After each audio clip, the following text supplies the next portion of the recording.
Morning guys, welcome to CarefulCarping's carp fishing videos. We're on episode 7 today, back at the syndicate. Trying to catch some more carp than the last couple of episodes. Just try and get a few runs today. Morning session before work. Winter's drawing in, so the daylight hours are a bit shorter, so didn't mean nothing to me. It meant just get up in the dark and get down here in the dark with a head torch, which was really quite fun. Trying to set everything up in the pitch black.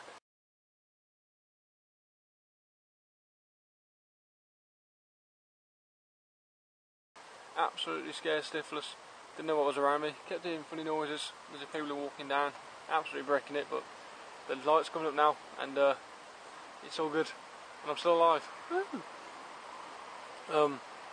Yeah, as I said in the last video on Willersley Lake, this time I'm fishing PVA bags. I wanted to give them a try after winning off that back of the landing competition that I said I won.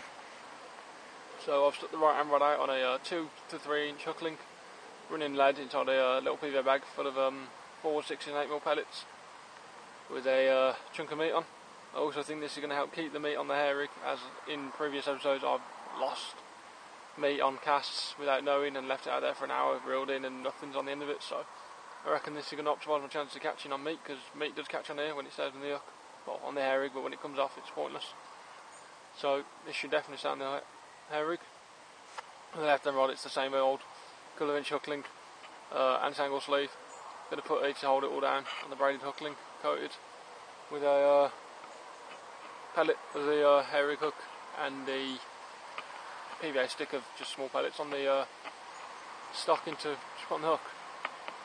This time I've opted to go for a 12mm pellet, some Robin Red stuff instead of the 8mm halibut pellets. As you know, in previous episodes on this lake I've used pellets and caught and lost a lot of fish on it.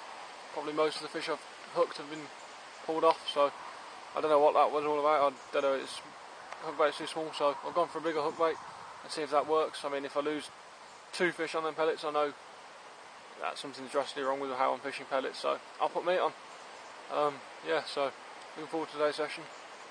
It's now 25 to 7 in the morning, got an hour ago, so rod's been in the water about half hour I think. I'll just give you a quick show where the swim is, but it's the same old normal swim. Got the car rods out with the sexy blue lights on for the night time. Right, we've got the aerator, where's my finger? We've got the aerator there, so my rod's about here, and I've gone and thrown a load of pellets in over the top. The left hand rod's there, so it's probably fishing somewhere around there. Plenty of fish jumping and bubbling around, same old stuff. A bit of a line bite this morning, but nothing drastic. Camera isn't brilliantly charged, even though I should have been charged yesterday, so sorry if I don't manage to finish to the end of this filming, although I should be able to get this episode in because I've got 2 bars and it's only a morning session. So yeah, that's the plan of action. I'm here till 1:30 as always to get to work for 2:30. Let's just see if we can get a couple of carp on the bank and show some to the camera and get some carp ready. I really want to just catch some carp and hear them alarms beep a few times. Anyway, catch you in a bit. Hi then, welcome back. It's now about 7:30 in the morning, still no fish banked. I'm using the solid PVA bag on the right hand rod, and it's just started blipping a bit continuously, like a bit of line giving, a bit of line coming back, until we got a bit of a drop back and it just settled down. I was waiting for the screaming run to come, and the bobbin just settled down and the line went a bit slack and nothing happened, like.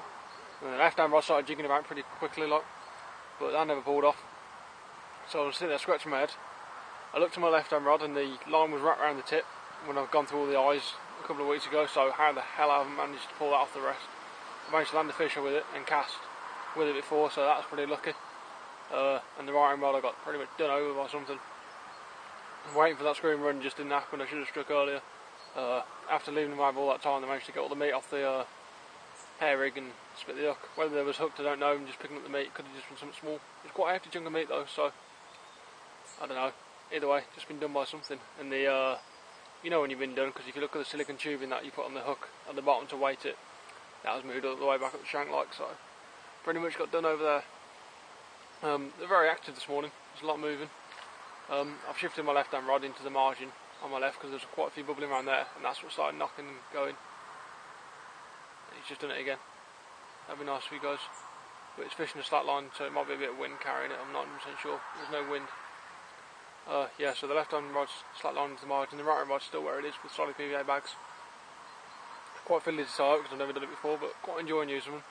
Nice to have that little, even though I just got done, something's interesting with it, so I'm tying them right and not getting tangled, which is great. So yeah, hopefully we'll be back with the carp soon. If not, I'm not, but I'll be making sure I catch today, don't you worry. So, catch you in a bit. Alright there guys, slight change of scenery for you. I've moved peg. A bloke turned up and he was fishing a few pegs up for me, and in the matter of half hour he had 2 carp and lost a couple more on his pole, short in the margin. And there's been a lot of jumping around and more fishing than bubbles at the other end of the lake. So I've moved up here, there's nothing in front of me, and you can't catch a fish if you're not on them. So yeah, I'm up another end of the lake. It's on the double swim peg, which is the first peg I fished when I come here. When I first started fishing it this year, I fished it for a few times on this peg before moving down to the corner. I love this peg, absolutely great. It's double swim, so I normally jump in there and have it to myself, which pretty much goes when no one really fishes it and then no one really minds. Let's quickly show you where we are. Double swim it, got the rods here. We've got the shallow end of the pool just up here, the shallow end in the little corner. There's some sort of channel running down there which apparently meant to be quite good, but I've never managed to catch it. And we've got the bigger part of the lake. And I was pitched up just down there, on the other side of that bush to start with. But yeah, so there's jumping all across these reed beds up here. So my left hand rod's up against there, that's the PVA stick with the pellet. And I've always caught in open water around here, so that's where the PVA solid bag is. I've always got this margin down here where I've had a £10 carp out, which is the biggest common carp I've ever caught, and the biggest carp I caught out of this lake. So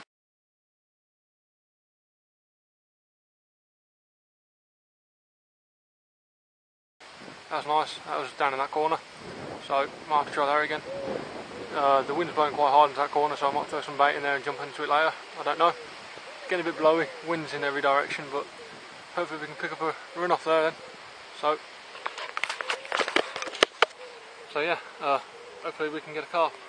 Be great, be nice. Nice to get a run, to be fair. I mean, after I said I got to know about that one fish, I haven't really had much, got the odd line bite, but I feel moving up into this side of the lake is going to pay off better. I mean, it shouldn't be too hard to catch a fish out of this lake. It's a small lake, as you can see, and there's plenty of fish in there as we've caught before and I've runs up before, so let's hope for the best there. So hopefully I'll be out with the carp next. Alright, welcome back. Finally, I haven't blanked. I've actually landed a fish with a little skimmer. But to be honest with you, I really am chuffed with the skimmer. I've never been so happy to have a skimmer on the end of that line.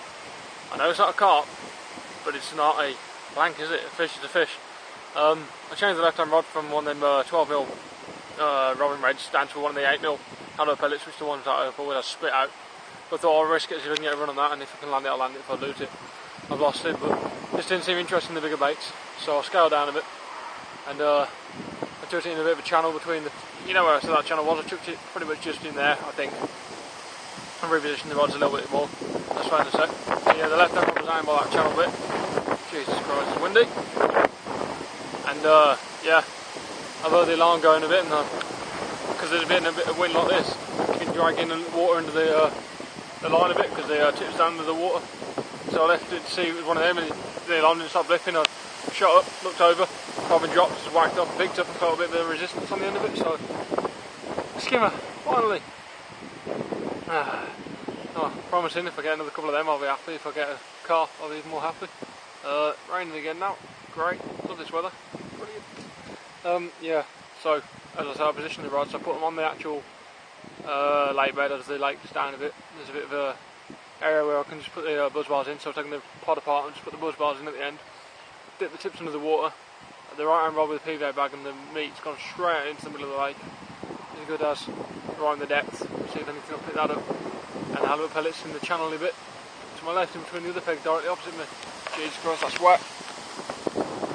So yeah, I'm going to shoot off so this camera doesn't get drenched. It's not waterproof. So yeah, I'll catch you in a bit, hopefully with some more fish. Here are we guys. It's taking 6.5 hours to come. Cracking, lovely little mirror, only about 4 or 5 pound maybe 6 at a push, but stunning nonetheless. Well deserved. A bit. Now then, right, I might just give a nice swimming run. It's up here again. The receiver's gone wild. I ran across the board, jumped down as the boat, because the rods are below the platform. Can't really see the bobbin, but went down there and then stopped, and the bobbin hit the top again and darted off again for a second run. So I picked up and got it. Took a good couple of minutes to get in and give it a good scrap. I was just chuffed over the carp on at the end of it. I was bending the rod. It's 6.5 hours since I've been here, and now the fishing's finally starting to pick up. That was taken on the meat on the PVA bag, so glad to catch a fish on that. Absolutely glad of it. Sorry, it's a funny angle. It's been raining, so I put the camera away. And typical, when it rains, you get your run, don't you? But yeah, so I've shoved the camera on the pod and put it on the bench behind me, so funny angles and all sorts. But fish is safe. Everything was fine. Got a carp at last. Thank God for that. Anyway, hopefully we're back with another carp anyway. I'm going to recast that rod out and try it for a second day. You wouldn't believe it. Literally, just put the camera down. I'd set up the right hand rod again, and the left hand rod shot off. Big drop back, and I jumped straight onto the rod and reeled it and struck light, but nothing on the end of it. It's completely crazy. Absolutely crazy 10 minutes. That was the skim of the carp, and then the drop back just, which unfortunately I missed, but hey, can't have them all. Could have been a small thing, I don't know, it's only on the halibut pellet again. But both rods are now back out there again, and I'm waiting my next bite. It's 20 to 1, so what time have I got to do? Half 2. Got about a good 45 minutes to an hour, so feeling confident I can get another one out now. It's our day you'd normally catch in the morning, not in the middle of the day, and now it's the middle of the day and I'm catching. But hey, fishing can be fishing, and it's very, very weird. Yeah. I mentioned also in my last video that I had a carp, not carp match, sorry, just general match with work on Saturday. I haven't turned my receiver back on. Just realised nothing, I heard my alarm beep in the background. Be alright. Oops. Anyway, yeah, I had a match on Saturday, which I won last year. And this Saturday we fished on a different lake at Lavender Hall Fishery. And I went ahead and blanked. Cracking. The only people who were catching were actually catching on maggot, catching mainly small fish. But the odd bigger one come out at about £6-7 on the pole. Winning bag was £21, so a couple of us blanked, including me. So I've gone from hero to zero. Everyone likes to make sure they know it. But there's always next year. Yeah, so just a bit of information about my general fishing really. Yeah, so hopefully I can get another fish on the bank, but I'm absolutely chuffed now I've had a carp. It's been a while since I've had a carp on the end of the rods. It's crazy because I really thought I was going to blank today, and I really didn't want to be blanking on this lake because I've never blanked on it yet. So, chuffed. Happy days. Right then, I'll be back soon. Well, nothing's really developed since the drop back, so I'm going to be off in a minute anyway, so I'm going to just do this out piece and go packing up slowly. I mean, you could see me again with a last minute carp because the rod's still in the water. I'm going to leave for another 20 minutes, so, but it's best to do the outro while I've got a bit of time now. So, yeah, thank you for watching. I hope you're glad that I haven't blanked, because I'm bloody well glad I haven't blanked. I was absolutely scared stiff that I was going to blank, because I really didn't think I was going to miss 2 runs really. The drop back and the one this morning, and to land a skim and a carp after that was pretty nice. So 4 runs, 2 fish landed, chuffed. Yeah, so today's been hard as well. Luckily the meat and them solid PVA bags. Thanks again to Back of the Landing Net for sending me the bags after I won them. Very good catch carp the mate were. Check them out. Done the job. It's just a bit awkward when it rains like it did today, or you put your lead on it because it's wet, it just all seals up and grips, which is a bit awkward, but I suppose once you know how to actually tie a PVA bag properly, it's simple, because I wasn't really too sure on how to tie them, so it's pretty guesswork, but however I've tied them worked, because it's had the carp on it. Chuffed. And it's keeping the luncheon meat on the hair rig a lot more than it used to, so pretty glad with that as well. Yeah, so all in all, successful day. Carp landed. I can go to work now, and if anyone asks how did you get on, I can say I had a carp. Wasn't big, but I had a carp. So yeah, that's the way it is. Right then, I hope you enjoyed the video anyway. This was episode 8. I hope I said 8 at the start, not 7, because sometimes I said 7. But anyway, I meant 8. I'll probably have to edit over that. So yeah, I'll see you next week then. Take care, tight lines.